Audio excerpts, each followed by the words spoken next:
So let's settle now for the details this Friday's edition of the Pulse. Now, Alfred Woyome is this afternoon challenging the General Legal Council's decision to debar Samuel Nekwe over a transfer of 400,000 cedis into his wife's account. He insists he has never and will never pay any bribe and adds that the state prosecutor is being victimized. With Mr. Nekwe is in all the documents that I've just sent you to. These are long issues and other things. But simply to put, Mrs. Nekwe had become my friend. And Nekwe was facing, was facing a health issue which I cannot talk about here. Okay? And for that reason, I did that. And nobody give bribe by asking the person, come to my bank, open an account in my bank. And then the person come and open an account in your bank and you transfer money from your own account into her account. Bribe is not done that way. I've not given bribe before. Maybe those who claim I do, maybe I don't know how to give bribe. Maybe that's why I did it like that. No, we don't give bribe that way. So it was an account opened, which is traditionally what I do. Many of the politicians, both in NDC and MPP, high ranking, they wanted to go to London and things like that. I did the same thing to them. Those ones that are for borrowing, I make sure that there is this trace. So the same thing was for Ms. Nekwe. You are a lady, you are a woman. So when I say that's a health problem, sometimes we have wrongly persecuted this woman. Is bad. It's my money. But considering the role that Mr. Nekwe was playing in this okay, case, good. The concern is that that transfer could influence the case. Okay. Mr. Nekwe had no discussion with me on this matter. I had no case and discussion with Mr. Nekwe. He might have been coming with his minister at that time and things like that. And therefore, even some of the internal memos that I perchance have all indicates really that Nekwe was not in charge. There was a different case officer who was in charge. If you go into the court case, you see those who were in charge of the whole thing. See, I will want you to go into the court cases than this issue of say. It's a media house. You have research people, you have things so that you can sit on authority that I can say he did this, he did that, he did that. I had no discussion with Mr. Nekwe. The first discussion was with government departments, former LOCs and things like that, and every other person, including their own documentations and things. And that has reflected in the Court of Appeal judgment copiously. What reasons were given by the GLC for refusing you to be joint party to that particular case against Nekwe? Not, get it right, not joint party. I wanted to. Okay. And later on, they didn't want my lawyer to just come in. They said, okay, so I became a witness. And so it served the same purpose. So they have all the knowledge and everything, including with my witness statement. And also their knowledge that this case has been handled, all the reference they are making, there is a, I've shown you 2 court of appeal, quorum, 3 people, unanimous decisions, dealing with this matter and mentioning them copiously. So for them to go ahead and do this one, it's just to drag my name. This gentleman, Nekwe and other people, are suffering because of me. Every time it's Woyome, so they must drag something must be made to have Nekwe got the power to sign anything or to withdraw anything or to advise President Miss or the Chief of Staff or anything. Is it not under the, what do you call it, the Attorney General? So did the Attorney General complain that Nekwe didn't go to do case or something like that? It's the narrative of other people. If you go in there to look at the court cases, the Attorney General's own witness in the whole thing, that is 9. We call it witness number 9, Mr. Ahmed Musa. Prosecution with number 9, Ahmed Musa. Go and you read everything that he has said. Okay, is it not funny that that day you arrested, so-called arrest, Because converted to tell you people that have been arrested. Because on what basis? What court will we need to make why arrested me? On what basis? You understand me? The so-called purported arrest and the prosecution of Nekwetete and Mrs. Nekwetete. The same Attorney General issued a nolle prosequi. A nolle prosequi, discontinued. Then, after you have gone the preliminary case and you've lost one, you've lost two, you've lost three, and go on court of appeal yourself, and you lose it. Then you go on internal investigation. When you are barred from doing that and disturbing somebody on this basis, meaning you are journalists and you are Ghanaians, you should rise up against this nonsense. This nonsense. Some people promise to me, they know it's phantom. I'm not part of that contract. It's phantom. So this thing should not continue. That woman and you women in this country should be able to, because many women are also beneficiaries of the same thing I've done to Mrs. Nakwe. Many women and many homes. What are you suing the GLC for then? Yes. Contempt of court first. First of course, they should also set aside that thing because it's sub judice. Simple. They know better that they couldn't have done that. They know better that they should have declined it. They know better that the AG is fishing and doing things. What is it about? We are talking about 400,000 or 51 million. You see what is happening in this country? By a court order, a competent court order. The judge that actually gave that order for payment today was appointed by President Addo himself to be in the Supreme Court. Jetanko is now in the Supreme Court. So, did I collude with President Jetanko to give that order? Did I? The what do you call it? The sole commissioner indicted Tanko. Some other people went to court again and had a judgment against the sole commissioner. There are several judgments against the sole commission. So Nanado himself as president has appointed Jetanko to that place. What I want to say is that there is nothing in this case. Okay, they better stop it. It appears the judgments as you've outlined goes to the proprietor. But this decision No, it doesn't appear. But this No, I won't want you to go in that direction. I just want to advise you so that you yourself and your media house, that anything from there now, I will join you, anybody. That's why I've taken time to do this. Severally and everything on contempt of court. Fair enough. But both on whether Nekwe receive or whatever we are talking here. Fair enough. I will. Fair enough. But the letter from the General Legal Counsel, one, and it's a notice. Oh, it's a. I don't know. That notice letter, under no place has it been stated that it was a bribe. In that letter, it was indicated that it was a payment without justification. Okay, good. Without justification. Mm-hmm. That was the issue. Now, within these documents that you outlined, which of them specifically consider the matter of this 400,000 Cs and says what you transferred to the wife of Mr. Okay, good. It's not right in the face of the law. Good question. Very good question. Sorry for interrupting. The way you started it, that's why.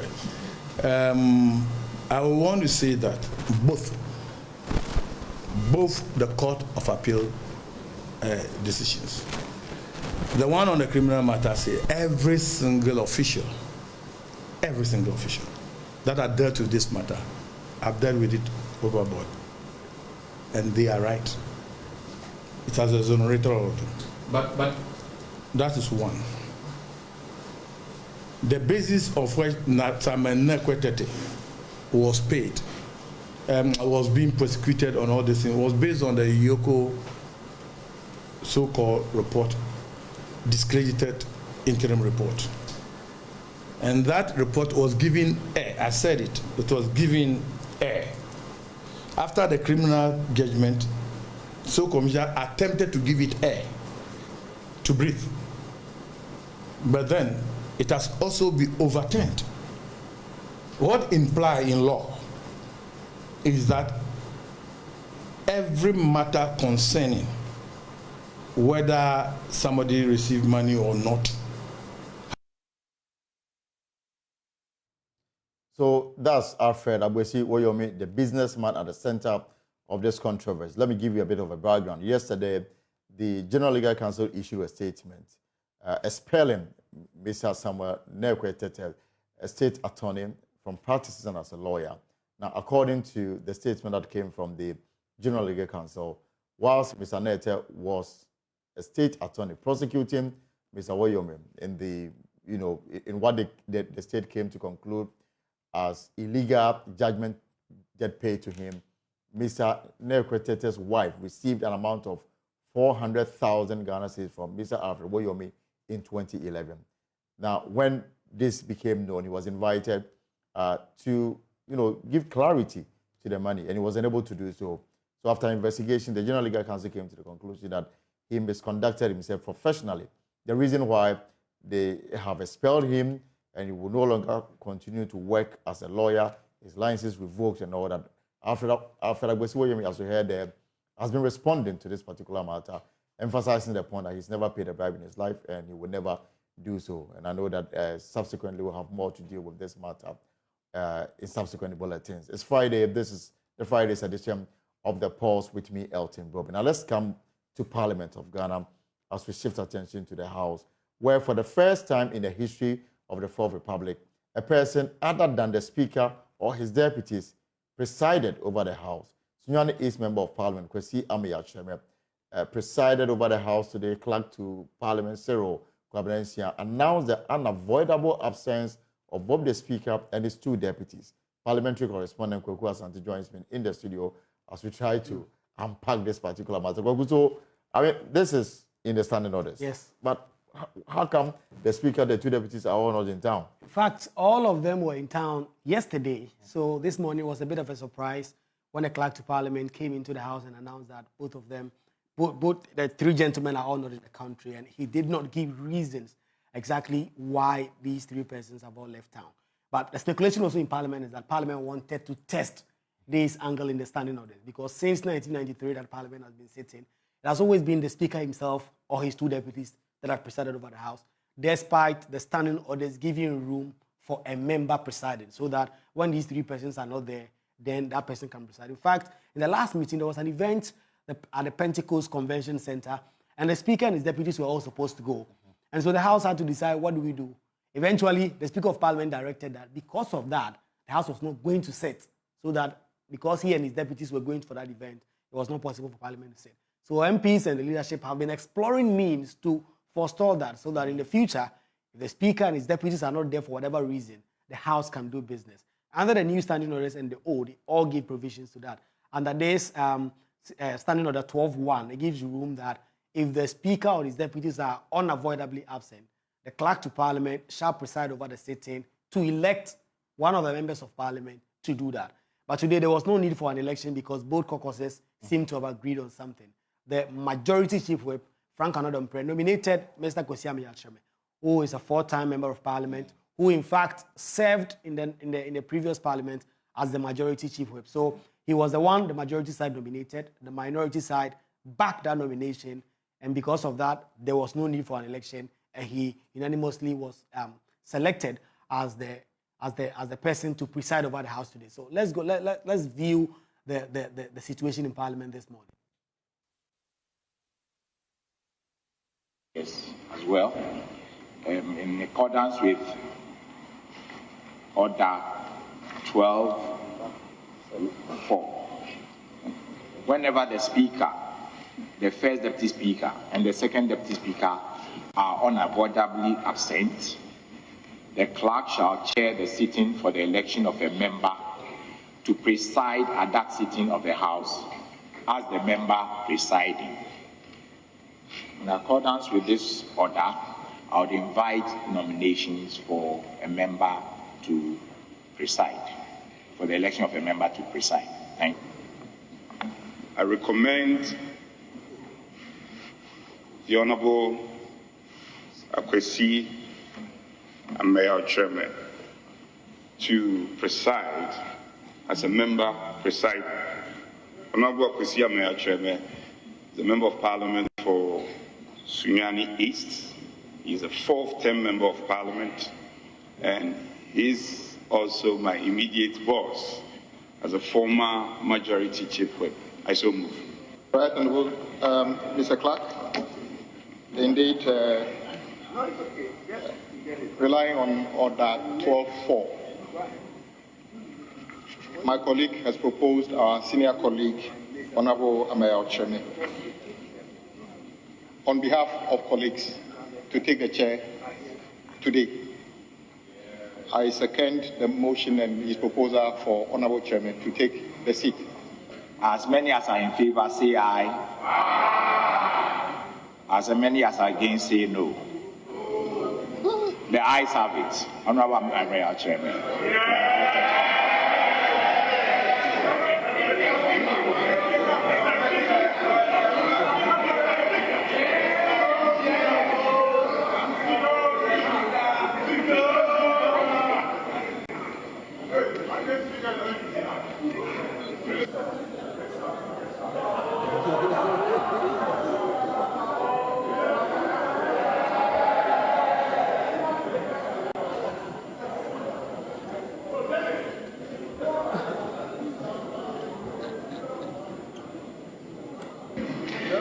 Honorable members, praise.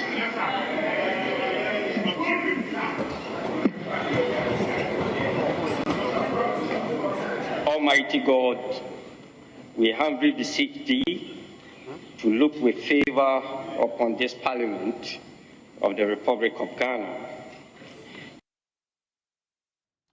Right, so that's your interim speaker for now. So, Kwaku, how did he perform? Well, he did perform quite creditably. Today, the House did not have a lot of business to do because of the new standing orders. MPs are going to voters' hearing this weekend to go and do an orientation in terms of how things are supposed to pan. So they did a business statement. There was some back and forth, a few issues raised, but a very senior member of parliament, having served for 16 years now. He has served in leadership before, so he really knows the rudiments of the House, how things should go. He did quite creditable, and he adjourned the House around 1 p.m. so that business will proceed next week, Tuesday. So basically at 1 p.m. his job as speaker came to an end. Came to an end. He is not entitled to do any other role. He's not the acting speaker. He just presided over the House. And as of now, the Speaker of Parliament is still the Speaker wherever he may be. And on Tuesday, if it so happens that all three of them are still not around, there will be another election, if it's necessary, to appoint one of the persons to preside over the House. But today, Kwesi Amyaltrebe stepped in. He has made history for the first time in the Fourth Republic. A member other than the Speaker or his two deputies presided over the House. Right, let's just stay in Parliament because the effects from the ministerial reshuffle is also something that we are dealing with. Now, the NDC member of Parliament for South Dai, Roxy Nelson Dafiamepo, is threatening to head to the Supreme Court if a number of reassigned ministers and deputies are not brought before Parliament for prior approval, meaning they will have to be vetted. Roxy Nelson Dafiamepo argues the president's letter stated that the ministers had been relieved of their duties, and so any new appointment, even of the same person, must be subject to parliamentary approval. We'll deal with this matter. And this is quite strange. This is quite strange. Because the convention has always been that once you are a minister of state and you've been vetted, you can just move to another ministry. Yes. It happened even during the NDC time. So why is it now an issue? Yes. In fact, Roxy Nelson Dafiamepo relies on the press release by Eugene Ahin. And if you read that press release, it says, A, the President of the Republic, Nana Addo Dankwa Akufo-Addo, has relieved the following ministers and deputy ministers of their portfolios in government with immediate effect. Meaning, at that time, they had been removed. Removed from office.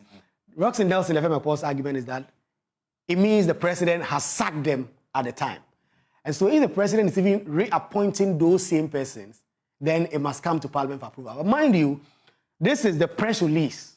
The letter that was written by the president, signed by himself to the speaker, did not have this. It just communicated that these are the persons I've nominated to take over certain ministerial offices, and these are the persons I've reassigned. So the communication to the speaker... It is the most important thing that should be relied on. And in fact, Roxy Nelson Dafiamepo and Haruna Idris, who had raised similar issues on the floor, had not seen that letter. But the press had benefit of seeing that letter. And so let's listen first to Roxy Nelson Dafiamepo make that argument on the floor, relying on the press release signed by Eugene Ahin and not the letter from the president to the speaker. let me anchor this matter within the premise of Article 81 of the Constitution.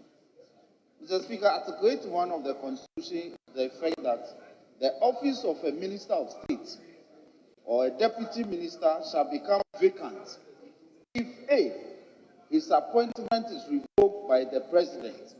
Mr. Speaker, the President issued a letter publicly indicating the number of ministers that whose appointments he has revoked with immediate effect. Mr. Speaker, the meaning can only be that those number of ministers and the names of the ministers whose names appear on that release, they be immediately relieved of their post. But Mr. Speaker, a very strange happening. The communication proceeded further to say that some 5 ministers whose names appeared among those who have been relieved of their post immediately have rather been reassigned. Mr. Speaker, by operation of law, when the President says that he has revoked your appointment, you are no longer a Minister of State. You are no longer a Minister of State. And so there's no way the President can say that he is reassigning those persons.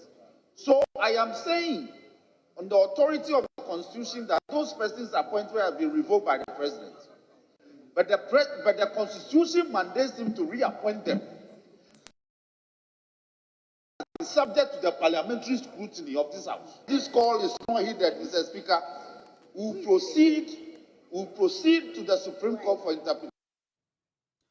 So, former Minority Leader Haruna Iddrisu also had similar concerns on the floor of Parliament. I would have wished that the table office gave me a copy of the President's reshuffle to this House. Mr. Speaker, there is a Supreme Court ruling which defines prior approval as term of art. Now, in the President's communication to Parliament, we need to have clarity on 3 important issues. A minister being moved to another ministry, having been approved by Parliament as a minister, is an automatic seamless movement to that ministry. And Mr. Speaker, how does that sit with Parliament's new standing orders of newly composed committees of Parliament to consider those appointments? Then, Mr. Speaker, too, we need clarity to know, for instance, Minister for Finance, when does he assume full responsibility? So the words in the President's letter will have meaning for us. We need to know. If the President says that the appointment takes effect from 14 February, which is his Valentine reshuffle of a late reshuffle of a lame duck president, we understand. But he must give us that effective 14 February, all those ministers whose own is just a matter of shifting those chairs appropriately are dealt with in law. Then those that will be appointments committee, which is the new appointments committee to be composed by Parliament, we need to have clarity on it. So I was going to ask people, if you have the President correspondence, share a copy with me so that we know the words the President used. So I'm still here in the studio with my colleague, parliamentary correspondent Kogu. I'm wondering how this matter was resolved. Well, the majority leadership had a fiery response. Alexander Fenyomakin, who was in leadership today, the majority leader himself was not available at the time, responded and said that if you look at the totality of the President's letter to Parliament, you have to read that as a whole. And if you read it as a whole and you construe that as a whole, you would realize that the minority issues are simply baseless and that the President was within his right to have shifted positions within the ministerial list, move whoever he wants to move, and that those persons automatically take seats. And that, as we speak, Kojo Nkrumah is the Minister for Works and Housing. Amin Adam is the Minister for Finance and all that. And also responded directly to Ross and us in the FMEPO. He says he's at liberty to go to the Supreme Court, but he just won't get any success. Mr. Speaker, the basic rule of interpretation is that we look at the document as a whole. We don't have to disjointly read. When we disjointly read the document, we are likely to mislead those who are to listen to us. The president used one communication to communicate his intent and his decision. The words he used were relief, that he has relieved them of their portfolio. Roxanne, you would have to keep quiet and listen. That he has relieved them of their portfolio in government. And in the same communication, the next paragraph, he again conveyed to us that these people have been reassigned. Anyway, you are free to go to the Supreme Court. Mr. Speaker, I won't belabor. Right, so I'm going to conclude with Kwaku on this matter. So Kwaku, what, is it a done deal or... Yeah, Roxanne is insisted that there should be some... Roxanne says if the president does not respond, he will go to the Supreme Court. The majority leadership says he should go. But as far as Parliament is concerned, the only persons they are going to vet are those people that have been now freshly appointed or those ones who have been promoted from deputy minister to ministers. Those ones have to be vetted. And those are the ones that the appointed committee is now seized with. And still talking about reshuffle, Kwaku Kwarteng, the current chairman of the finance committee, used to be a deputy finance minister, has been explaining why he turned down his ministerial appointment. Yes. He has put out a one-page statement saying that first, he's thankful to the president for the opportunity provided him to serve as deputy minister between 2017 and 2021, and also thankful and humbled by the knowledge that the president found him worthy to serve in the executive in the recent reshuffle. He declined for two reasons. First, that the role of Parliament in the work of the executive is critical, especially matters relating to the finance and economy.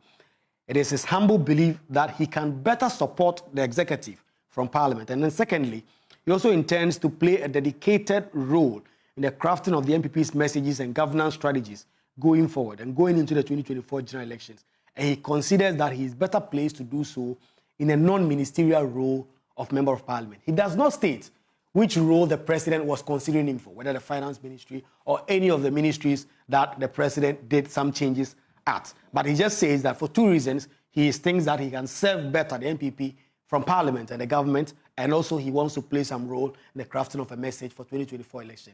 And because of that, he feels he wants to stay in Parliament, and that is why he declined an appointment to go and serve in the executive again. But the most important question here is that we did not see his name anywhere in the list. In the communication that came from the president. And in fact, the president... On what basis is he responding to a matter that nobody is aware of? Exactly. Those concerns have been shared, that the president considers a wide variety of people for ministerial appointments every now and then.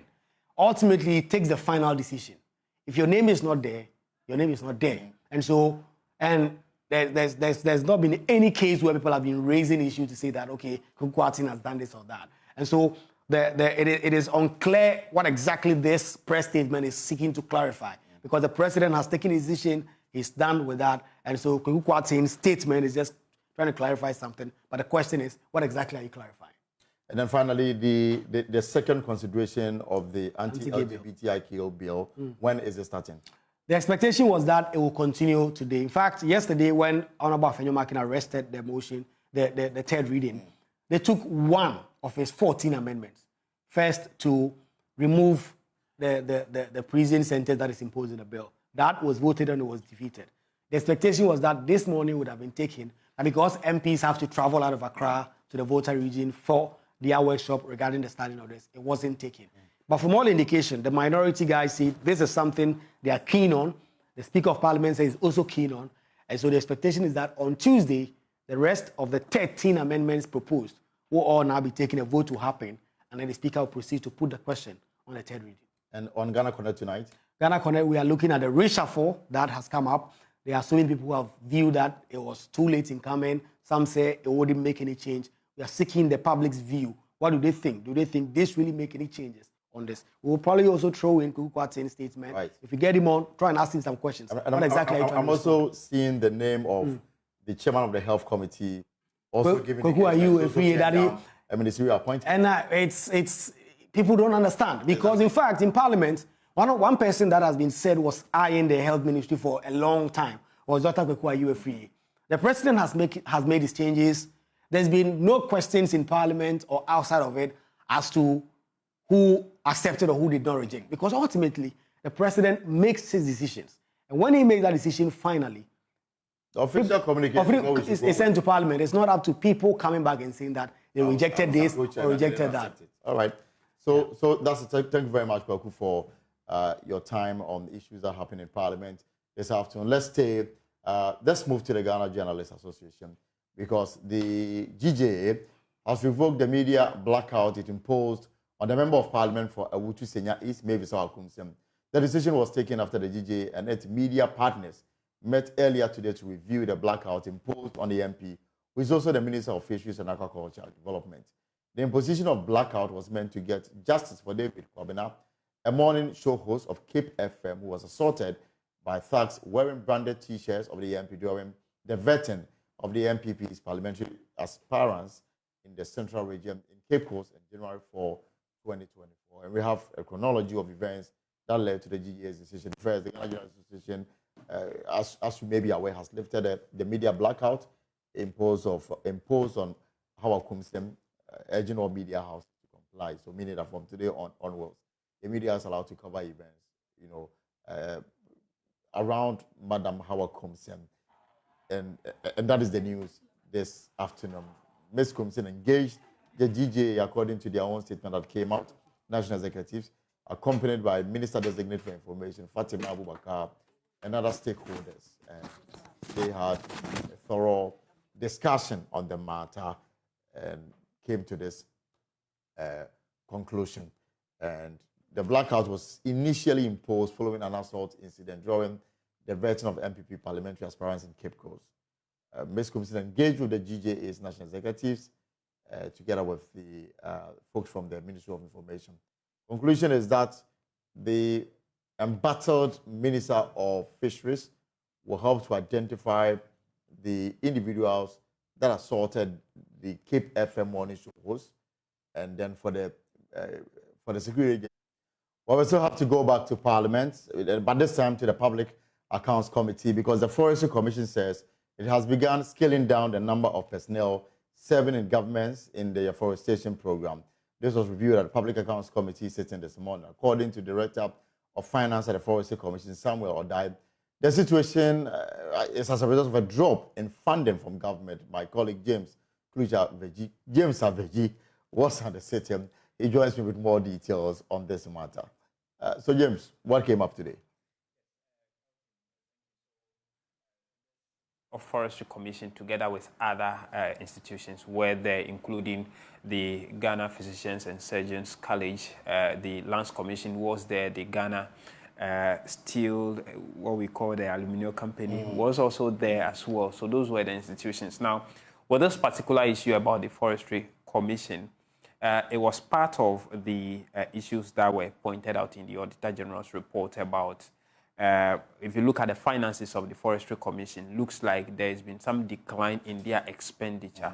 And so the question was, for instance, it declined from 265 million to about 117 million in employee remuneration. And so the question came up about why there's a decline, and the director in charge of finance explains that government from 2021 to 2022 has started reducing the allocations they give to the commission. Okay. And so they had to let go of some employees, and the choice had to be to those who are working in the Youth in Afforestation program.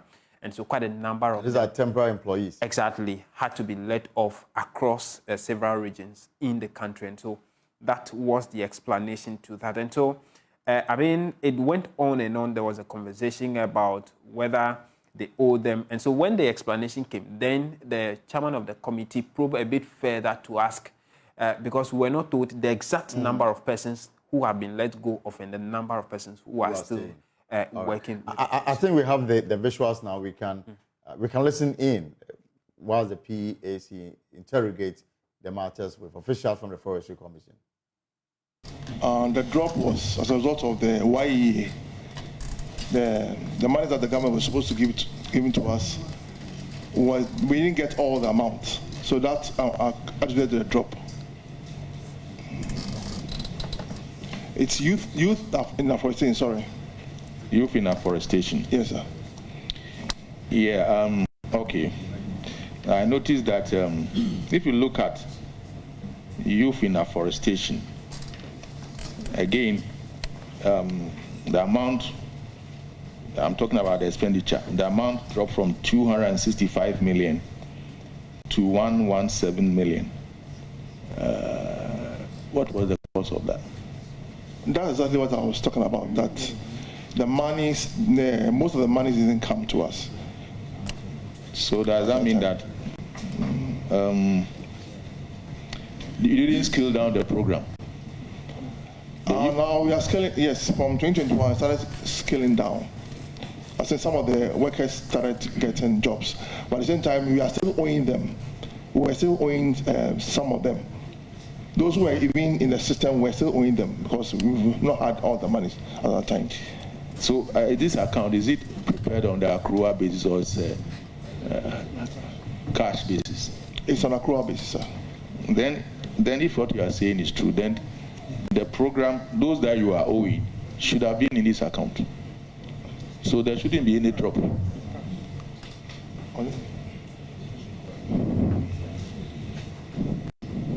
The accountant, I think that it is not prepared on accrual basis. It's cash.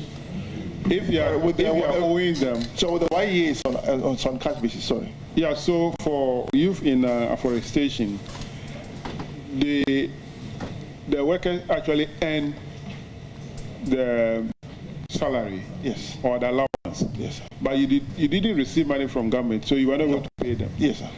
So you owe them. Yes, we owe them.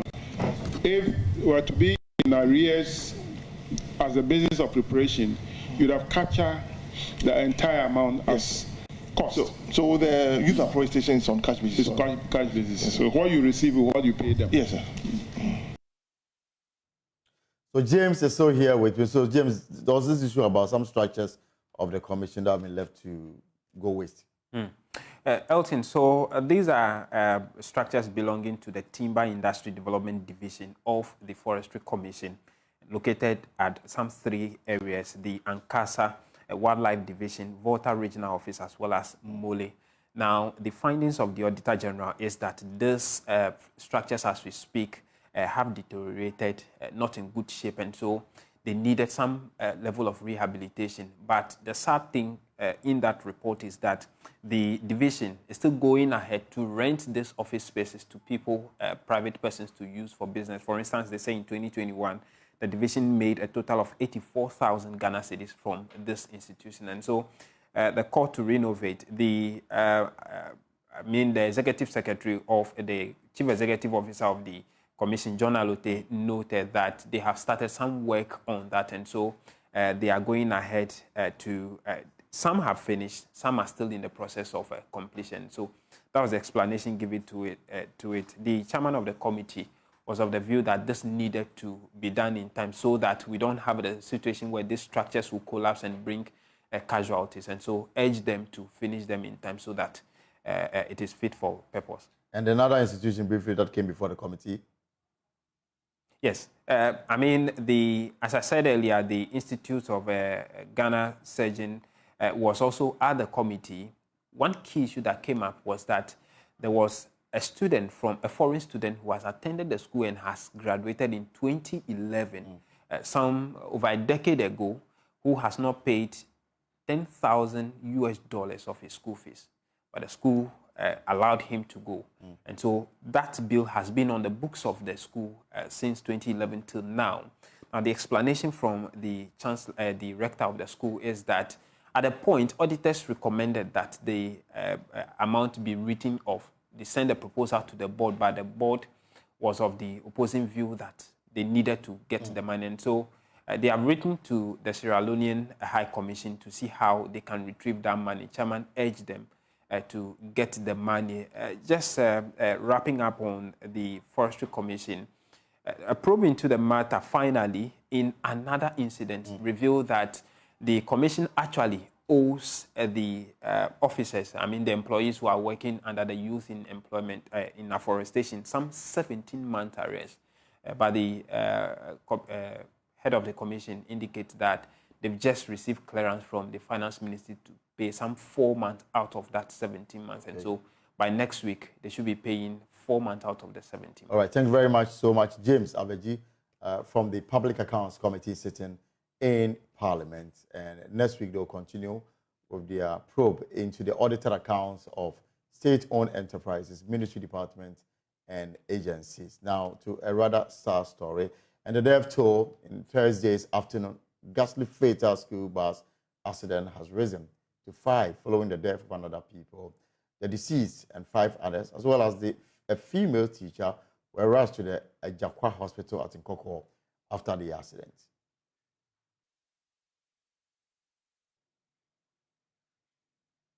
Right, so a Nissan petrol vehicle, the official vehicle of the District Chief Executive for Atwema Kwanwoma in the Ashanti region, Prince Kakari, is said to have crashed into the Hyundai minibus with registration number G229110. According to an eyewitness account, the driver of the bus attempted an unapproved U-turn whilst driving on the shoulders of the road from the Accra-Kumasi direction at a spot near Nanshia. Now, 3 male people and a female teacher identified as Dorcas Dede died whilst receiving treatment at the Holy Family Hospital at Nkoko after being rushed there yesterday. Woyome is with our security desk, and he joins us with some more details as we are picking this up. Now, Woyome, you're welcome to the pulse here on Joy News. And we are told that from 4 yesterday, we now have one more person confirmed dead. Can you give us details? Yes, sir. Elton, the 5th person, was actually one of 3 patients or victims who were referred from the Ajakwa Hospital in Nkoko to the Koforia Regional Hospital to receive further care. But what we are learning is that whilst 3 of them were being transported to the Koforia Regional Hospital, the ambulance on which they were traveling, I learned is a Kenop Care Hospital ambulance, broke down on the way. So a call had to be made, and then arrangements were also made to help the victims. What I am learning is that one of the victims, Asari Josephine, a 9-year-old girl, her condition started deteriorating. So the medics decided to seek some sort of refuge at the NJC Government Hospital, after which a call was placed to the National Ambulance Service to come to the aid of the victims. But unfortunately, Asari Josephine, as we are told, lost her life. As such, at that time, details I have received, for instance, on oxygen saturation being around 30, and then another victim, Marcus Gafafis, also a 2-year-old boy, also in that same ambulance. So these children had serious or severe head injuries. They had severe head injuries, and some also had fracture in the right tibia. Apparently, I'm talking about the right arm and all that. And all these children had sustained severe head injuries, and they were being assisted, being transported to the Kofodia Regional Hospital for further treatment. But unfortunately, the ambulance on which they were traveling broke down, leading to one of them, her condition deteriorating, and then also her losing her life in the process. I think if you look at the age distribution of all the victims, with all the 3 who died yesterday, for instance, I mean the peoples, their ages ranges between 5 and 15. So now we have recorded another death of a 9-year-old girl, bringing the death to 5, and then 1 teacher. With regards to the Hyundai Grace minibus, what we are learning is that 23 people were on board, including the driver and then 2 teachers. And this minivan is licensed to carry not more than 15 passengers. Yes, well, what I learned is that it's a 3-seater bus. So if you have 3, it's a 3-seater bus. It's less than 15. It's also less than 15. I'm talking around 12 maximum. Yes, maximum 12 passengers. And yet it was carrying over 23 people. Yes, The driver and the school authorities, I must say, decided to park them. Issues and concerns have been raised over and over about how school children are treated and are packed. Sometimes people are afraid to say packed like sardines in school buses. So it is high time authorities pay attention to how these school kids are transported. For instance, imagine your 2-year-old boy sustaining severe head injuries and also fractures in the arms and all that. I don't know how a parent will react to this scene, but it's been a Halloween experience for parents of Ampia Memorial Senior Preparatory School in Nkoko, where they had sent their walls all in the name of giving them quality care, quality education. But at the end of the day, the story is not all that palatable. Back to the Ajakwa and then Holy Family Hospitals at Nkoko, many residents continue to troop in to catch a glimpse, either to get first-hand information, as many of their parents have already identified the diseased person. So preparations are underway or some sort to get these people's befitting burial. It's been a very hectic time for hospital management, especially yesterday when news of the accident broke. It spread like wildfire, bringing people from all over Nkoko and its environs to the Ajakwa and then Holy Family Hospital. But as we do know, all the other patients, victims who were rushed to the hospital, first, there were 3 categories of victims in this yesterday's accident. There were 20 pupils from the Ampia Memorial School, and then 2 teachers from the school, as well as a driver of the school bus. And then we have the district chief executive for Achuma Kwangoma, Prince Kakari, and his driver, 52-year-old, we are told, 51-year-old Kwame Oku, and the DCE himself, and 3 other passengers. They are all on admission at the Holy Family Hospital at Nkoko, and the sources that I spoke to at the hospital, they are responding to treatment and they are out of danger. Right, thank you very much. I mean, a very sad story indeed. And the update is that one more person, a 9-year-old, lost his life, bringing the death toll to 5. Very, very sad indeed. And if you are traveling on the Kumasi Accra Road this Friday, a lot of people leaving the city for other social engagement, please drive carefully on the road. Now, another issue that I want to bring to your attention is the fact that a 46-year-old man who lost his sight, mobility, and memory to brain tumor is currently battling for his life. The once vibrant preacher was diagnosed with a brain tumor 5 years ago after the loss of his wife. Lack of finances to help him undergo surgery has led to the worsening of his health, compelling his 19-year-old daughter to abandon her education to take care of him. The family said they need some 120,000 to restore his health. Joy News' James Aveji has the rest of the story. Is just 46, but he looks older and hangs on life by a stage. He used to be a public service worker, but later became a preacher of the gospel at the Crossover Evangelistic Ministry in his active days. Pastor Ambrose's woes began 5 years ago when he lost his wife. He suffered severe headaches. So he was diagnosed a year later with brain tumor. The condition has since led to a loss of sight, partial stroke, and memory loss. My mind is come to I remember some of the things that. In our conversation, he struggles to recollect anything from the past. Only 2 things are printed on his fading memory: his late wife and his only daughter, Vanessa. Master, it is well. I heard a voice. You recollect her voice, the things she used to say. I collect the voice of my wife. Call it. Pastor Ambrose was nearly brought to tears years when I asked him about his daughter. He said he had plans for her.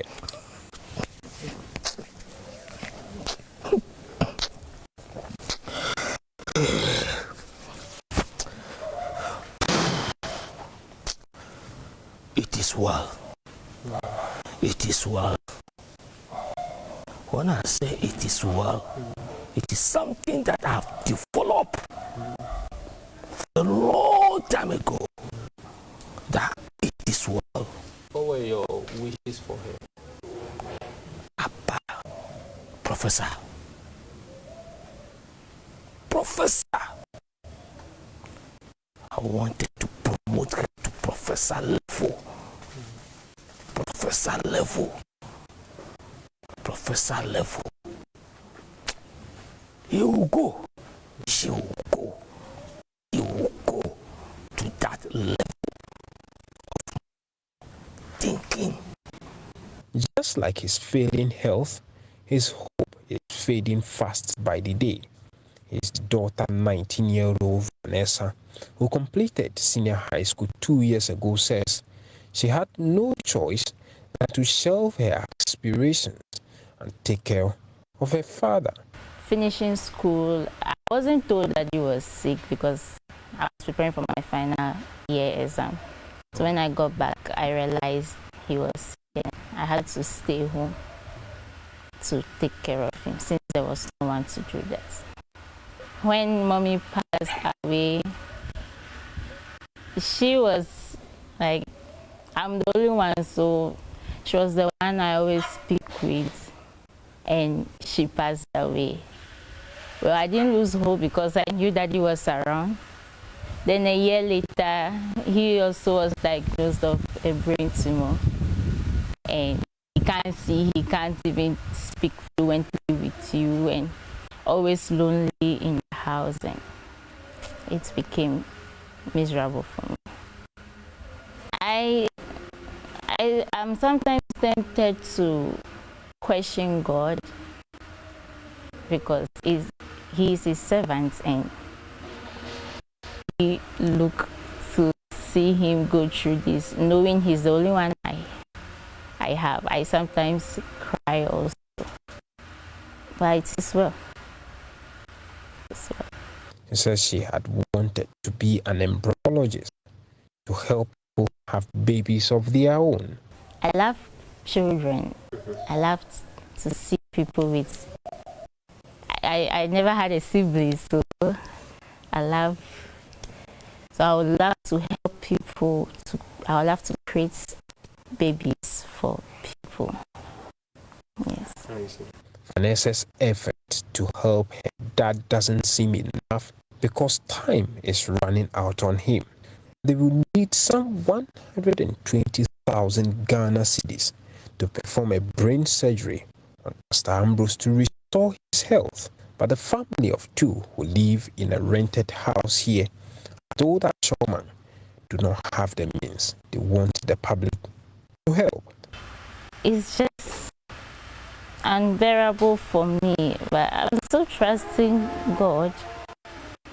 God is able to do everything. What men think is impossible is what is possible to God. So I still trust God that he can do something, and Daddy will not die. Daddy will stay with me, see me become the professor he wants me to be. I'm reaching out to everybody out there to help us, to help Daddy in this critical condition. Yeah.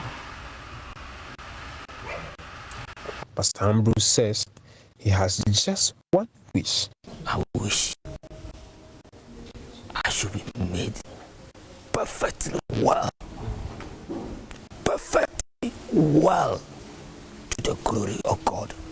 So you want to get back to ministry? Exactly what my purpose is. To do what? To go and preach the gospel to the world. You feel you are not done with your work? Yes, please. I am not done at all. is currently on admission at the Ridge Hospital because his condition has worsened in the last few days. As he waits for his wish to get back to his feet to preach the gospel once again comes true, his hope hangs on your benevolence as every minute counts in saving him. James Saveji, Joy News.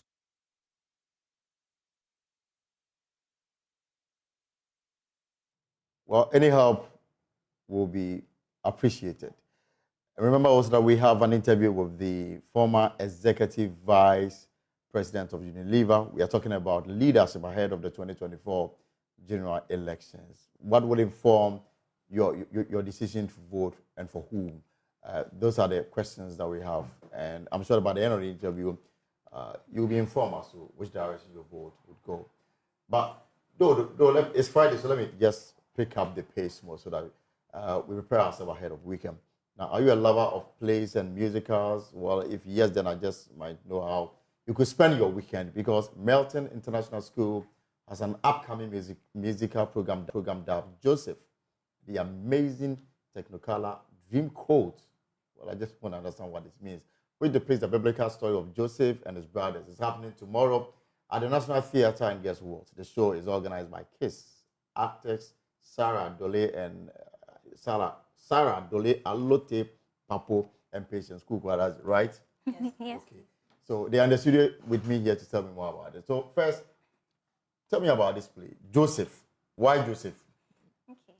So our school felt that Joseph is a play that can resonate with many. It holds many themes that everyone can take a lesson from. So jealousy, betrayal, resilience, forgiveness, and trust in God that he can do anything. Mm-hmm. So tomorrow is the day at the National Theatre. Yes. What should patrons expect? You should expect an amazing performance. I mean, it's a musical, so different genres, Afrobeats, amapiano, R&B. So it's just not going to be only the stage play. You have other things on the side. Yes, it's a musical, so it's an opportunity for everyone to showcase different types of talents. Yes, there'll be a lot of dancing, a lot of singing, many different things. And then the outfits are also very important, something to look out for. So tell me, what went into this? Why did you come up with such an innovation to put together this? So our school is trying to raise money for the Kanda cluster of schools. So it's a charity event. All proceeds go to charity. So we decided to, and especially because we are at the climax of our 25th anniversary, Melton is 25, we decided to climax with a play, a musical, and then give all proceeds to charity. That is a plan. Yes. Have you identified a charity organization that you want to support after this play already? Yes, the Kanda cluster of schools. We plan to renovate their library and make it easy for students to be able to learn properly and effectively. So that is the plan. That's really good. So you expect to raise a lot of money at the end of the show? Yes. What time is it? Okay, so there are two shows. There's a 3 p.m. one, and then there's a 7 p.m. one. So you can come at what time fits your schedule, yeah. And the actors and actresses are all from your school? Yes. And I guess you've done a lot of rehearsal ahead of this. Yes, about 5 months. Yeah, 5 months? 5 or 6 That's really, a lot of work has gone into this already. Yeah. Yeah, so tomorrow, first show 3 p.m. Yes. The second one is at 5 p.m. Yes. At 7 At 7 p.m. Yes. And this is solely to raise money to support the Kanda cluster of schools. All right. So what are you telling parents? What are you telling your friends, those who are watching it? What are you telling them? Everyone should show up because it's going to be the most exciting play that you've ever seen, the most exciting musical, because a lot of uniqueness has been added to the play. So it's not just a regular play, not just a regular musical. There's a lot of action, vibrance. You'll see the most colorful quotes ever. Yeah. It's a time for family to come and spend time together, doing an activity that is bonding, a time to learn lessons, a time to support charity. So all these things are encompassed and come into the play. And again, let's restate the time. 3 p.m. first show, 7 p.m. second show. Venue is the National Theatre. Yes. How much are you charging at the gate? Okay, so there are 3 categories. There's 80 CDs for kids, for primary school students, kids. all across. And yes, and there's 120 for high school students, and there's 160 for adults. Yes, and you can get the tickets at the gate even. You can get it at the gate for both shows. So anytime you can walk in and you get your ticket. Now you spoke about getting the ticket at the gate. Does it mean that you are selling ahead of the show? Yes. So where can somebody pick a ticket? The medicine school is open now, so you can always walk in and get your ticket. Also, you can call the number 026-444-4402 to make reservations. Right. Sarah and Patience. Thank you so much for coming. And I'll be there to watch you guys. Are you playing any roles? We are the head of crew, yes. Yeah. All right, great. So, I mean, the rationale behind it is what excites me. Yes. And I guess we'll be there to support so that we'll raise enough money to. We hope to see you there. Yes, we'll be expecting. So, all right, you have a nice weekend. I will see you at the National Theatre tomorrow. Thank you. Thank you. Right, so this is the pause, and we are almost coming to the end of the show. We have a very elaborate interview with the Executive Vice President, former of Unilever Ghana. He's talking about leadership. What kind of leadership do we need as we gears towards the 2024 election? As you go to the polls to vote, what will inform your decision to vote? What are the factors you are looking forward to? My colleague Kojo Brace sat down with him, and that interview is coming up next. But for now, though, have a lovely weekend. I'll see you on Monday with another exciting edition of The Pulse. My name is Elton Brobe. Enjoy your weekend. Let's start from leadership, on structural changes that must happen to 2024. Now, in the next few months, about 10 months from now, Ghanaians will be going to the polls to elect a new government. What for you are the structural challenges that should, help people make decisions on who they vote for in this election? We must start by deriving from first principles. Let's take a snapshot of where we are right now. The biggest problem, in my view, in Ghana is that we are caught in endemic poverty. The consequences of endemic poverty are that the majority of our people live in mass misery. If you want to put objective indicators, the census numbers give them to you, but only recently, Old Mutual has published a report where it says 80% of the Ghanaian population earns less than $250 a month. So in my view, the number one, the central issue that we are faced with is how do we improve livelihoods? Only 5% of our population, according to Old Mutual, earns more than $500 a month. Most of our problems derive from the fact that we have this degree of mass poverty. I prefer to call it mass misery because that really is what it is. And so in order to move forward, we have to focus on what are the big ideas that are going to liberate the productive forces to create prosperity so we can share it and people can access dignity. Because if you do not create prosperity, the idea of shared prosperity does not exist. And democracy is a means, it's not an end. We did not fight for democracy so that we can say, yeah, we are now at the ballot box and we are casting votes and that's it. No, we fought for democracy in order to improve the long-term health of society so that the people of Ghana, not just the leaders, the people of Ghana would be able to say that democracy has delivered a dividend and our society has improved quantitatively and qualitatively. That, for me, is what we are faced with. Now, your question was, what are some of the structural issues? As I talked about the productive forces, I talk about reordering the social relations around the means of production. The big things that you need to do, land reform. You mention these, people start to quake. What is he talking about? If you don't sort out things like that, land reform, how do you sort out the provision of energy? What is happening around our educational system? Are we producing people who are able to contribute to the country in such a way that we will attain prosperity and can play lead roles in the geopolitical environment that Ghana will find itself in? These are the big issues. But what I see so far is, it's in my view, the discussion has started in a very shallow manner. It's the same incrementalism, the same neoliberal diet that we are having conversations about. And when you want to move from a position of that you are below $3,000 GDP per capita, you want to significantly change that, the conversations cannot be about who is a mate and who is a bookman and who is this. And they're entertaining, they make us laugh, they make us joke around. But how are we significantly going to change the things? We don't have the sufficient infrastructure. What is the conversation about that? And my favorite subject, the political culture itself, that has yielded what I call, and you know well, a Santa Claus democracy. People go around, they share money to people. We have just seen all sorts of conversations about delegate conferences, some people on the street sharing yogurt, sharing chocolate.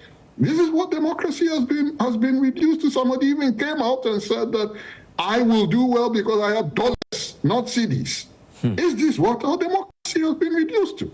This is the Santa Claus democracy I speak about. Wole Soyinka, in another context, said that some of our African countries have reduced democracy to a public auction for the highest bidder.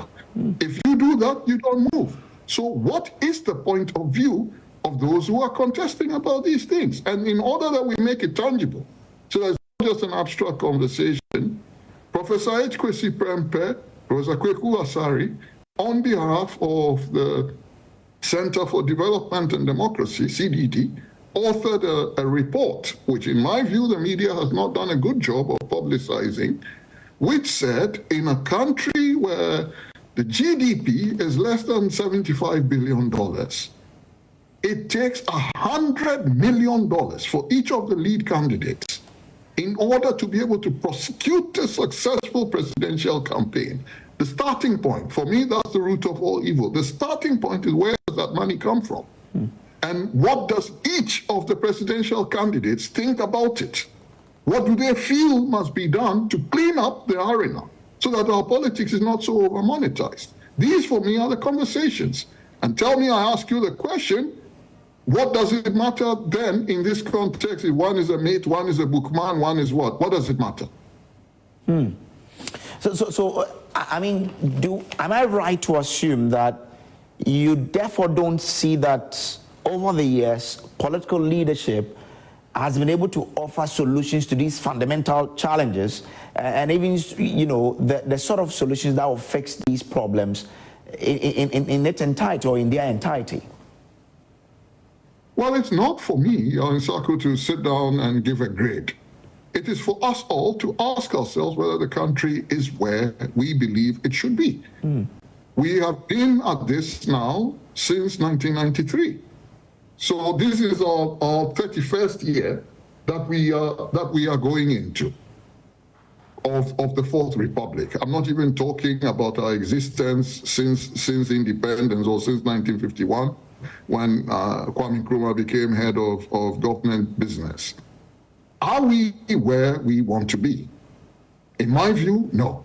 The indicators, and I like to talk about over-financialized indicators. So you look at the society around you and you say to yourself, are you happy in a situation 20% of our population, according to census numbers, live in kiosks and containers? Open defecation is 18%. We are part of an African continent where the World Bank has only recently said that 1 billion Africans are undernourished. This morning I was reading a report by some PE firm that they gave to me. 42% of the West African population is all that has access to electricity, 8% in rural areas. These are the stark realities that we cannot run away from. So we can tease around and say to ourselves, oh yeah, we've done very well and so on and so forth, but we must face this reality. In a few months' time, we are going to be flooded because the rains come. And again, we will send videos around and we will complain and we will see people drowning. And so how many years is this going to happen before we take action? So I'm not saying that I alone determine how well we have done, but these are the facts. And somebody must interpret the facts. Have there been some benefit? Yes, I prefer what we have to the stark naked brutality of military rule that preceded it, for sure. But we did not say to ourselves that democracy was being fought for so that it will be better, just be a little better than military rule. No, we have bigger ambitions, and that's the way that we must look at it. Now, from the political terrain, do you see the leaders in this current dispensation appreciating these challenges and offering solutions? When you listen to them, do they come across to you as people who are trying to offer the sort of solutions we need to some of these challenges that you are enumerating this today? Well, you see, it's not only about the leaders, because we talk a lot about the leaders, and I assume when you say leaders, you're talking about the people who are standing for president, vice president, and so that's all our democracy has become about. Okay. There is, for example, a considerable disengagement between the elite and local government in the country. The final mile, as we like to say, last mile of delivery, the capillary of governance is in local government. If I come into your studio now and I go around and I ask the people who are there, tell me who your district assembly member is and what was the last time that you spoke to him or you attended a district assembly meeting, I suspect that the room will go quiet. And there's a reason why the room goes quiet. The bourgeoisie, the elite, have disengaged from local government. Now, if you do not have a local government that is held accountable, that is competent, you show me the country that has been able to deliver prosperity and development without a functioning local government. So we have to start from there and say, why has this disengagement happened? Why has this deterioration in governance happened? Then we climb up. And when I get to the leaders, yes, I'm not trying to duck the question. You have the conversation about why are the real issues not on the table? Is our democracy still about people participation? Tell me, do you now, for example, understand, because we talk domestic issues, sitting there, do you understand what is determining the foreign policy of Ghana? I no longer understand. When I hear that the president uttered this and that, and he's taking this position and he's reporting Burkina Faso to who, is he speaking on his own behalf or is he speaking on behalf of the people of Ghana? Where was that debated in Parliament? How did we arrive at that? What is my stake in it? What is your stake in it? So the democracy that we are practicing must be returned to the people. We all must lean in, participate. Amartya Sen, the Nobel laureate for economics, said democracy is about public reasoning. When people stop engaging, when they're no longer involved in the conversation, you can't call that democracy. You have an electoral arrangement that is a Santa Claus democracy. And what the Santa Claus democracy yields eventually is an incompetent state because you crack meritocracy. And when a meritocracy cracks, what do you end up being? Into a situation where the country, well, I like to call it, it plunges into anomy conditions. And you've heard me say this before, in anomy conditions you become a Robinson Crusoe society, because what is driving it is no longer the concern about ordinary people. Oligarchies are now driving you. You land into what is prebendalism, and in that situation, then you are in real trouble because magical thinking takes over. Magical thinking in the sense of what I call marabout economics. All that matters is that you make a promise. You jump, you say something. I just saw a headline the other day. One person says every student in Ghana is going to get laptops. How will we pay for it? How? Where's the money going to come from? When we say 24-hour economy, how are we going to fund a 24-hour economy? What are we going to do to the productive forces to get there? We must get into those details of conversation. This is what I call marabout economics. Everybody says something. Eventually, marabout economics leads towards called miracles that lead nowhere. We get huge promises. Then when you say, you told us when you were in opposition, or before you came into power, A, B, and C, they say, no, you're a troublesome guy, bringing this issue up.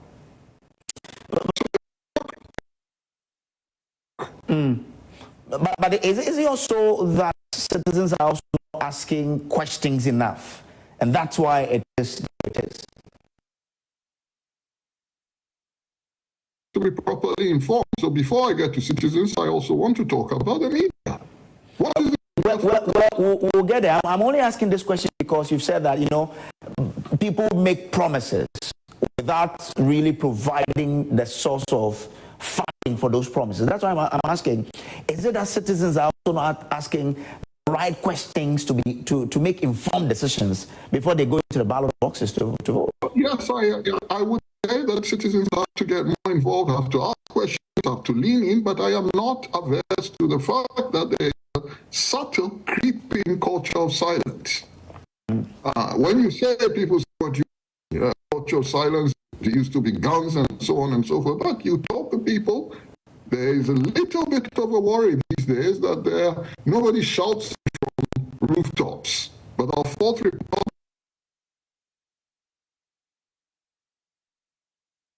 you say something that is even just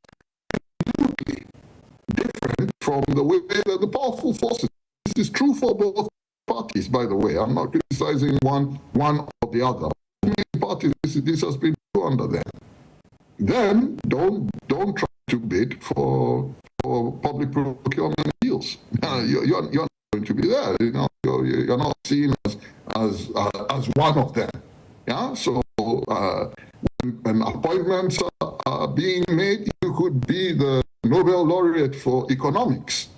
But even when you're looking for an economist, if you put in your application, the chances that you will be considered are not there. So in other dispensations, they have said to each according to his need, to each according to his work. I've said this before. In Ghana, it has now become to each partisan orientation, not even political orientation, to each according to his partisan orientation. You cannot build a country on that basis. So I understand. I don't want to just speak to ask people to speak out, to join a conversation means that we must create an environment that is conducive for public reasoning. Okay. To do that, you need to have deeper engagement between leadership and the broad masses. They must be interested in connecting with the masses in sincere terms, listening to them, showing the same people who are afraid to speak out on some issues. They talk when it comes to social engagement. They go to the debates, they speak out. So it's not a genetic disorder. So we must talk about this. And we must ensure that we are better informed and we can all participate in the conversation. Okay. Now, we are still speaking to Mr. Woyome Sako. He is former executive vice president of Unilever, Ghana and Nigeria. Talking about the varied array of issues from leadership to what is facing our economy and what needs to be done as we prepare for another election in 2024. Now, let's get to leadership. You enumerate, you really set the tone on what is the most challenging things that confront the economy of Ghana, I mean the socio-economy of Ghana. What are the most critical leadership qualities that are needed to fix the challenges that confront the socio-economy of this country? I'll give you an answer that is borrowed largely from three people. The helping of China, actually four, the two of them wrote a book, and then from Larry Buss.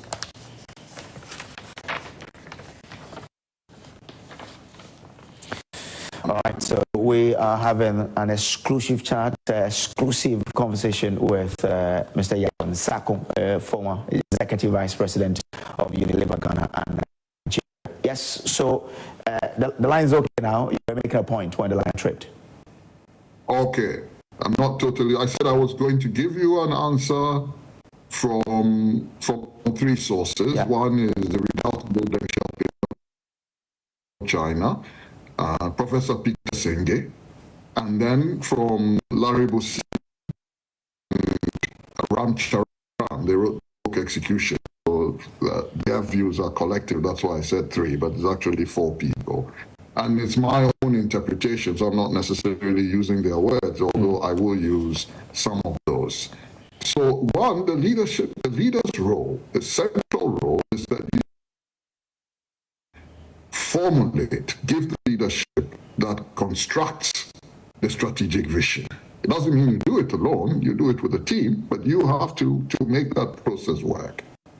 I consider the most important role of leadership then to be that you establish a meritocracy that enables you to pick a competent team. The other leaders that you're going to work with at other levels. For me, that is the leader's central role. And it is possible, actually, to just look at the quality of a cabinet and immediately say, oh, this guy is finished.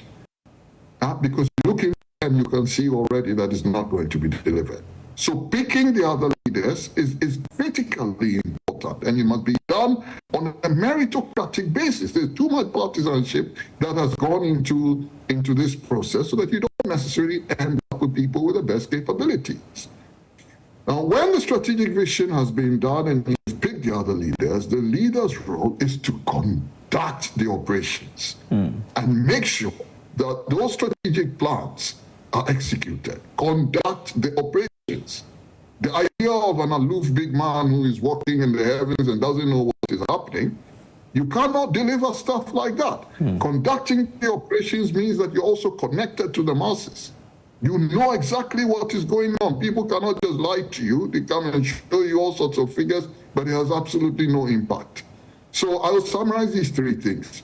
Strategic vision, picking the other leaders, conducting the operations to get execution going. And if you do that, properly connected to the masses, what it must lead to is that you arouse, you explode, you detonate the initiative of the masses so that you build a certain degree of engagement through democracy.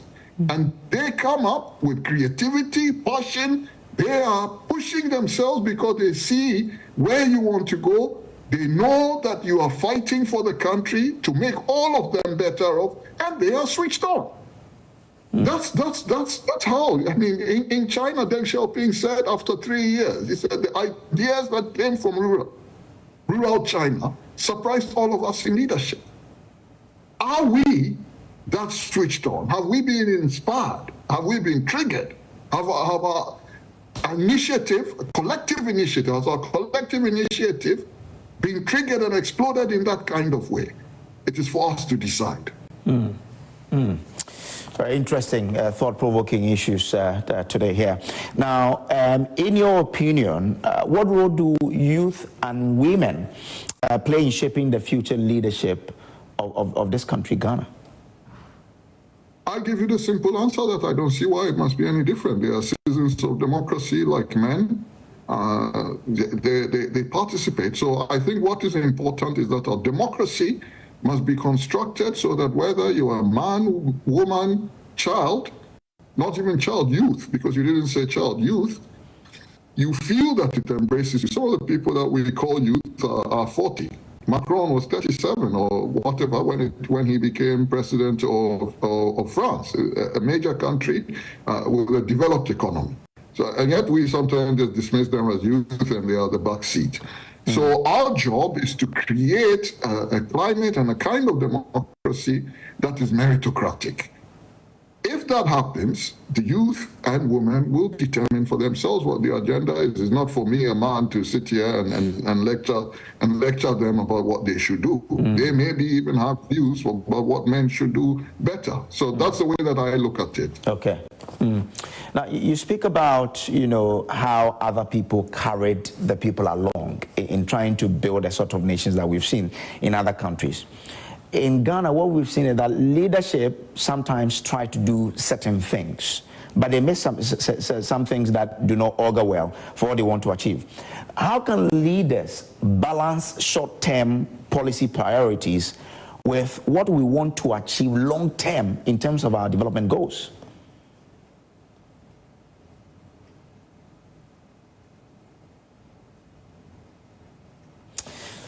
All right, we're still... the line through the bed, Mr. Nsako, so if you can start all over again for me. Okay, what you're asking me to comment on, if I got you right because it was a small break, is how to balance the long term with the short term. Exactly. I've understood that right. Okay, sure. So what we have spoken about before, connection to the masses. The people themselves are the center of the conversation. Local government, national government, they are the center, the welfare of the people, not a few powerful, usually powerful people. Usually a few powerful men sitting somewhere constructing an agenda. You go back to what J.M. Karuki famously said in Kenya: we do not want a country, a society that produces 10 millionaires and 10 million. To create an environment in which the people themselves are participating in the conversation. If they are participating in the conversation, then what is going to happen is that you are focused on the big ideas. So your strategy is built around that. How do you secure the long-term health of society, improve people's livelihoods, ensure that there's shared prosperity and shared dignity? Your strategic direction then becomes very clear because you know what you're trying to achieve. Tactics will change. Tactics change because today inflation is up, tomorrow inflation is down, there's a flood somewhere where you didn't expect. Those are tactical changes. But because you are so focused on the big idea and the nature of your leadership is one of public reasoning, it's engaging, it's participative, what happens is when you become disengaged, the conversation is no longer happening, then the least thing that happens, you completely swerve away from what is the big thing that you're trying to deliver. And nothing gets done. Interesting. Now, I mean, this is a country that has always said that, oh, we started off with countries like Malaysia, with Singapore, and we've seen how these countries have shaped up and have developed to a place that now we even have to go to them for some support here and there.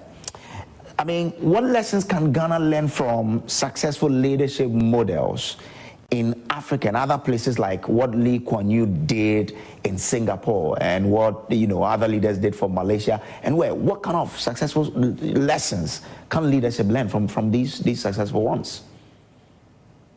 I think we've spoken about some of what I've said already. There are things that these countries did. But a starting point is a mindset and an insight into your condition. Do we accept we are saddled with mass misery? You go to the starting points of Singapore, Malaysia, China, etc. That was the first acceptance, that we have underperformed our potential. There was a mindset orientation in China. Deng Xiaoping called it enhanced mindsets. First, you build a revolutionary consciousness that you are not where you're supposed to be and you can do better. I don't know. You talk like I'm talking, they say, oh, you only point out negative things. I say, but why must we ignore the structural and then we say to ourselves that we are patting ourselves on the back? So the examples are clear. The things that other people did were not magical. They first of all understood their cultural environment, their sociocultural environment. There was an ignition of the mindsets of the masses. They got solidarity on that basis. And because they were deeply connected to what was happening with the masses, they understood the real nature of their problems, and they solved them. Nobody's going to jump from the sky. There's no leader that's going to drop from the sky and just comes down and suddenly has a magic wand and the problem. We are going to have to do that. And I don't believe really that our problems are just a lack of understanding. Yes, I have my worry about the neoliberal road on which we have become so addicted and we are so focused to. But if we just implement some of the things that we say, I'll give you one example. The Land Act says that it has now outlawed the existence of land guards. Now you smile, I know half the land guards disappeared. And what is the consequence of non-disappearance? What has not been said, both during the NDC and the president even put his presidency on the stake to solve Galamsey. Yet every day we wake up and our politics is going on and we're going into another election. The main candidates are not even talking about it. That we said, our law said that we have outlawed land guards. Why are the land guards still there? Because you have not dealt with the structural problems that produces them. You cannot solve a fundamental and structural problem simply by an administrative fiat. You have to deal with the issues.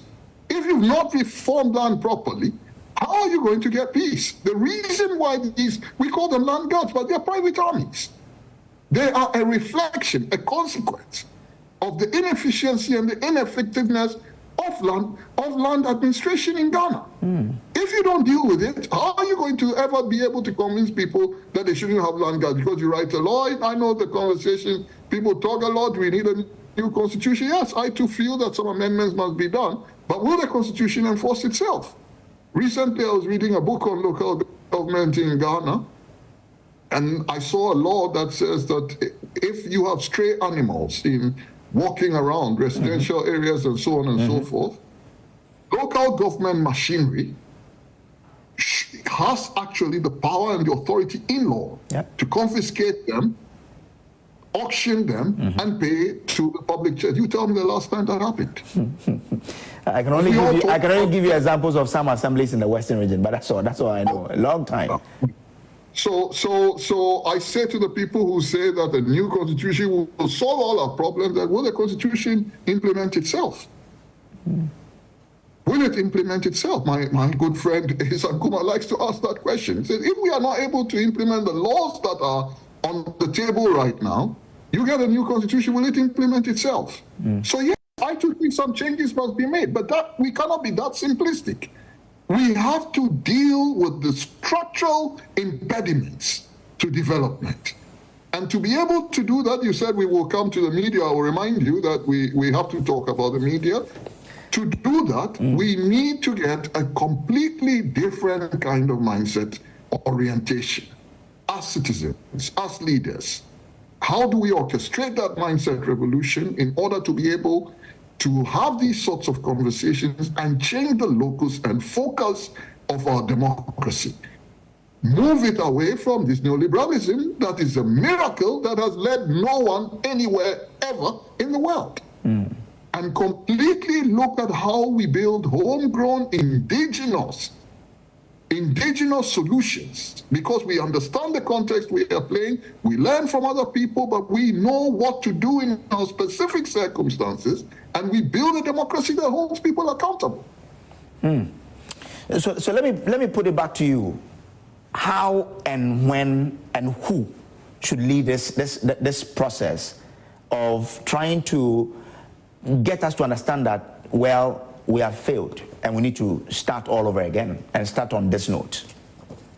It's for all of us. I always laugh when I'm asked the question, who? The citizens of Ghana, of which you and I are part.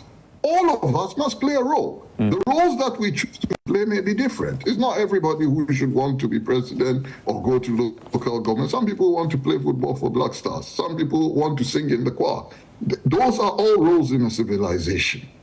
But we all are accountable for where Ghana is. We have to accept that. And then from there, we say, let's participate in the conversation and approach it from a completely different... The main things, Chinua Achebe used to say, civilization does not fall from the sky.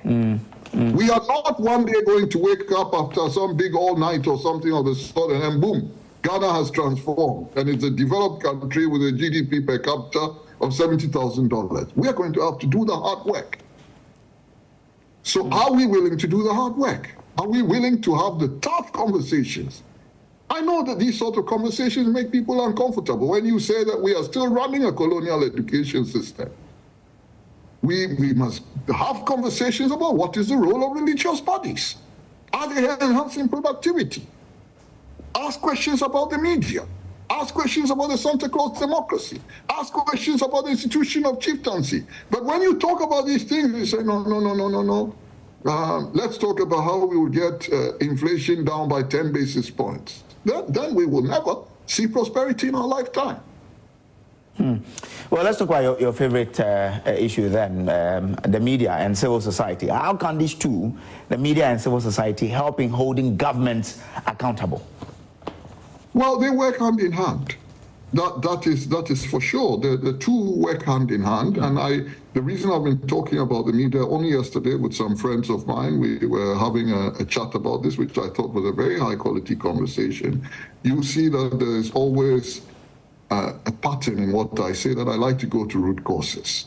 Because you can hit people for symptoms, but you have to go to what is causing the issue fundamentally. And if you deal with the root causes, the likelihood is that you then sort out the problem. So the media and civil society, I put it all together. But the media in Ghana faces one issue. I was quite involved in, if you ask Reku Brobe, you see that he generously put my name in his book when he wrote about Radio I and so on. The situation that led to the private electronic media emerging, because Jerry Rawlings had seen the private press and panicked. And then the intrepid Reku Brobe emerged with Radio I, forced the hand of the Gestapo at the time, because he had now demonstrated to the people of Ghana, we need to really cement Reku Brobe's place in Ghanaian history. Because we forget about him too quickly. He took a major risk. And guess who was his lawyer? The current president. Yes. And my good old comrade, the late Akoto Ampao, were the people in that dangerous environment. In fact, the person who, when there was a raid on Radio I, the first person to get there was Nana Akufo-Addo. He is a president. So he understands the issues I'm going to talk about even more than I do. Some of them, I learned them from him. So I'm challenging him to say those things that he used to talk about, it's been 7 years. Why has he not implemented them? Yesterday, I asked the question, how many radio stations do we have in Ghana now? I was giving a figure of 700, ballpark. I don't know whether that is the right one. How, in a country as poor as Ghana, are you going to have 700 viable radio stations? So you ended up with this very fragmented landscape, hyper-fragmentation. Most of them are not as viable. How many of them can employ you? I will not embarrass by extracting the answer from you, but you know the answer. How many of them can employ you? So you will now have media stations. They are unable to invest in their own development, the development of talent, the development of programming, and what you see is an endemic presence of mediocrity everywhere. They exist only to the extent that sometimes they play music or something. They cannot attract good people. When you guys started, Joy, when you first started, the kinds of people you turn on to those days, front page, Kwekutse Chiado, it was people like Samuel Kujeto, Kofi Awuno, J.H. Mensah, Doa Jaho. You know, these were people who were reflective. They had high capabilities in the society. They didn't always agree. But when you listen, the current president himself was a regular on your, and you listened to them and you felt when Tony Edbu, you felt when you finished listening to them that you had really developed in terms of the sort of information. I don't want to put people down and mention some of the names of the people that are here now. This is now a serial call, I say, screaming banshees. So now when you ask people to come and participate in talk program, people say, listen, I don't want to get involved in these sort of serial caller thing. Everybody's just shouting about what they do not know. So the first thing that you need to do is to trigger and incentivize some sort of consolidation in the industry. One way to do that is that we have to take away the restrictions that say that if you have a certain frequency, technologically, it is possible for those frequencies to go national.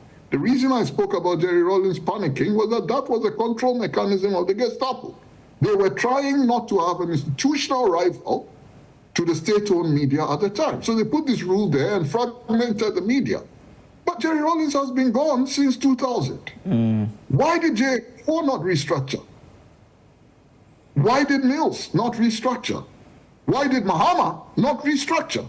Why has Akufo-Addo, who was the lawyer who argued these things, who taught us many of the things that I'm talking about now, in 7 years, why has he not done it? And when you do that, you will start to get consolidation happening. Then you have deep institutions. You still want to keep the diversity. You don't want all of them to be saying the same thing or have the same ideological orientations or what have you.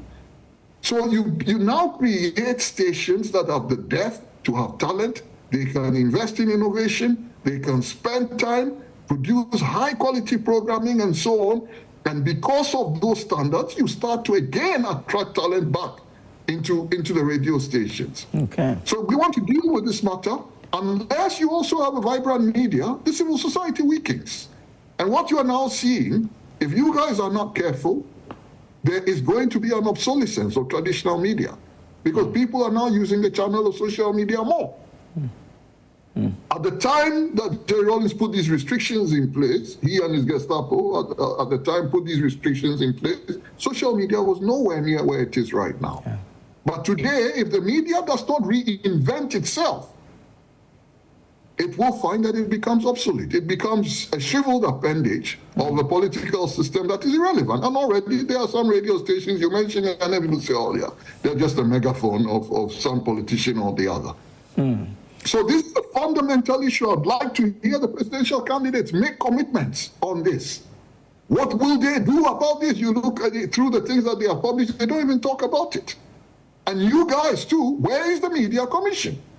At one point in time in our democracy, when Cabral Blame here and Gifty Apenidazi were leading the Ghana Journalists Association, that was one of the most vibrant bodies. Where is their voice on this? Why are they quiet? Why are they not speaking? The Ghana Bar Association, we are talking about laws here. Why are they not speaking about it? These are the real issues in our democracy.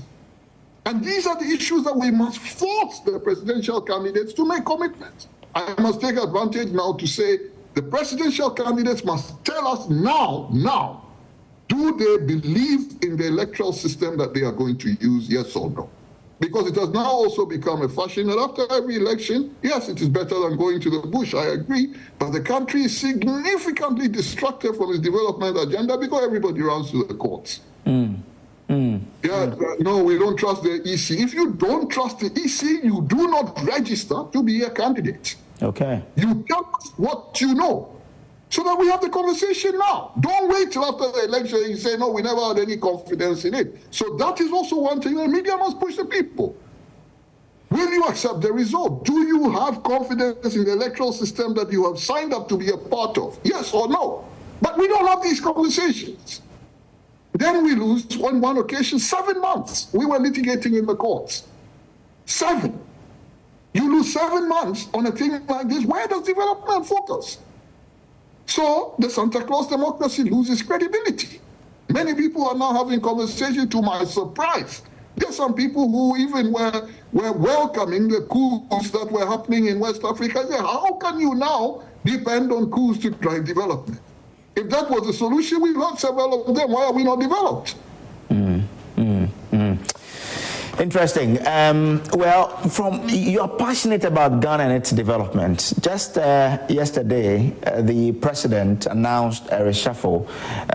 Or let me say, just within a couple of days ago, the president announced a reshuffle, jostling some members of his government.